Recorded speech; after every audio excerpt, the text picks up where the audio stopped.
Bike এই যে bike এ কাটাখালি যাবে? হ্যাঁ যাবো। চলেন। কত ভাড়া? ভাড়া একজন নিয়ে গেলে তো লস হয়ে যায়, একটু বর্ষার সময় তাই একটু দাঁড়ান দেই আর তো এক দুজন হয় নাই। তুমি আমরা নিয়ে যাবো, আপনার কত দিন লাগবে? রিজার্ভ, তোমার গাড়ি রিজার্ভ। ভাই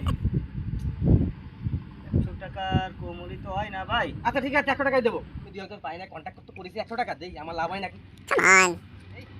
এ ভাই কই যাবেন? ও ভাই কাটাখালি যাবো। তা কাটাখালি আমার গাড়ি আছে, যাবেন? দুজনে দেবেন 200 টাকা। দুইজনে 200 টাকা। হ্যাঁ রিজার্ভ দেন, বর্ষা বদলে টাকা ভাড়া নাকি? 100 টাকা ভাড়া ভাই। করবো কি, গাড়ি ঘোড়া তো নেই দেখতেছি আর। ওঠেন ভাই, ওঠেন।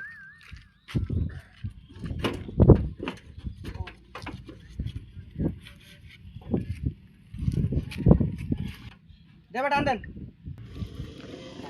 দেন, আমি তো রিজার্ভ করেছি গাড়ি। আপনি তো বললেন যে আপনার নিজের গাড়ি, আপনি রিজার্ভ করেছেন। না ভাই, আমি ওনারা বলতে রিজার্ভ করি। বললেন বলবো 200 টাকা। আচ্ছা নেন তা।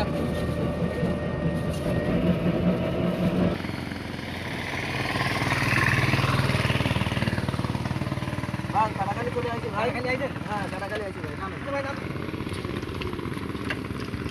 ভাই তাহলে এই নেন আপনার 100 টাকা। ভাই বর্ষার সময় একটু বেশি দিয়ে হবে। আমার হাতে তো আমি কন্ট্যাক্ট করে নিয়েছি, যে রিজার্ভ করে নিয়েছি 100 টাকা। এই দুইজন আসলো। এ তো আমার লোক। ব্যবসা শুরু হয়ে গেছে, কিরাম হলো একজনের হাতে চুক্তি থাকলো 100 টাকা, আর দুইজন আসলো তাই তো 100 200 300 টাকা। 100 টাকা দিয়ে গেল, বুঝলাম না